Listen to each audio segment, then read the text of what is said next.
First up today, here's a voicemail from one of our listeners named Henry. I had two kids with someone, and we're not married, and I'm been a prodigal son pretty much, and I'm trying to get back into the faith, but she's not a believer. We've been broken up, and I wonder, can I try to stay with her because of the kids?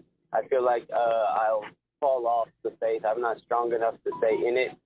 Wondering what to do about that. I don't want to leave my kids, but I, in a sense, already have, but it bothers me. So you guys can help me out with that. I would appreciate your answer. Mm-hmm. I've been dealing with it for a while. I've heard get married to her, and then I've heard not to be married and try to find a Christian woman.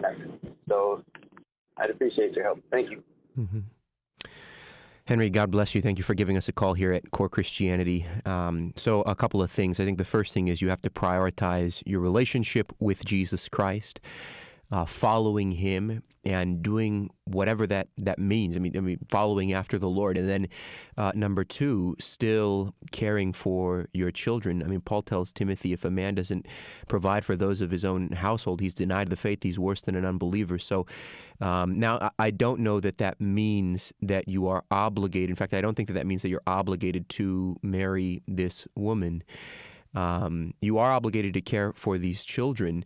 But does that mean that you have to get married? She's not a believer. Paul in 1 Corinthians chapter 7, verse 39 says that when it comes to Christians marrying, we're free to marry so long as it's someone who is in the Lord. That is someone who believes in Jesus, is united to him by faith, has been baptized. And so if this woman wants nothing to do with Christ, and it sounds to me also like you've said, she actually would drag you away from the Lord, that it would be something that would keep you from following Jesus, then I would say you have to set your eyes on Christ, pursue him as a godly man, and that will actually make you the kind of father that you need to be as well.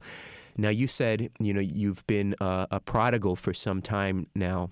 And of course, that language comes from Jesus. You think of the Gospel of Luke in Luke chapter 15, where we read the parable of the prodigal son. And I know that you're not alone in this. I know that there are people right now who are listening who have drifted away from their relationship with God, and they've begun doing things that they know are not pleasing to the Lord.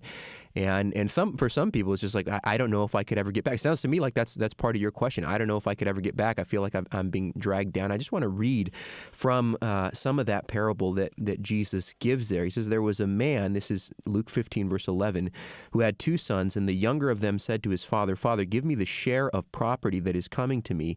And he divided his property between them. Not many days later, the younger son gathered all that he had and took a journey into a far country, and there he squandered his property in reckless living. And when he had spent everything, a severe famine arose in that country, and he began to be in need. So he went and hired himself out to one of the citizens of that country, who sent him into the fields to feed pigs. And he was longing to be fed with the pods that the pigs ate, and no one gave him anything. I mean, here's a guy who has turned his back on his father, on the generosity of his father, on the love of his father. He squandered his inheritance. He's living now with the pigs. He has nothing. No one cares for him. And when he came to himself, he said, how many of my father's hired servants have more than enough bread, but I perish here with hunger. I will arise and go to my father, and I will say to him, Father, I have sinned against heaven and before you. I am no longer worthy to be called your son. Treat me as one of your hired servants. And he arose and came to his father, but while he was still a long way off, his father saw him and felt compassion and ran and embraced him and kissed him. And the son said to his father, Father, I have sinned against heaven and before you. I am no longer worthy to be called your son. But the father said to his servants, Bring quickly the best robe and put it on him, and put a ring on his hand and shoes on his feet, and bring a fatted calf and kill it, and let us eat and celebrate. For this son was dead and is alive again.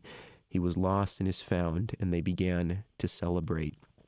I just want to say to you, Henry, that the Father, when you come to your senses, when we come to our senses, we realize, man, what have I been doing, living like a prodigal?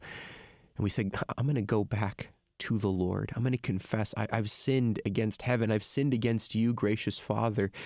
I'm not even worthy to be called your son, right? None of us are. God greets you with love and with compassion. He welcomes you in. And I think that needs to be the priority in your life right now, is turning your eyes upon Jesus, running back to the Lord and ordering your life in such a way that's going to help you to grow in your relationship with Christ. And as you draw near to God and are, filled with the Holy Spirit, getting into good community, Christian community where you can be supported, what you're going to do is you're going to continue to seek to be the best father that you can be for those children. And maybe this woman comes to faith. Maybe you share the gospel with her and she believes and things change and you guys can get married. But if she's not a Christian, she denies the Lord and actually would turn you away from the Lord, then I would say that's not the right decision for you. And so may the Lord be with you and bless you and grant you wisdom. And thank you for giving us a call, Henry.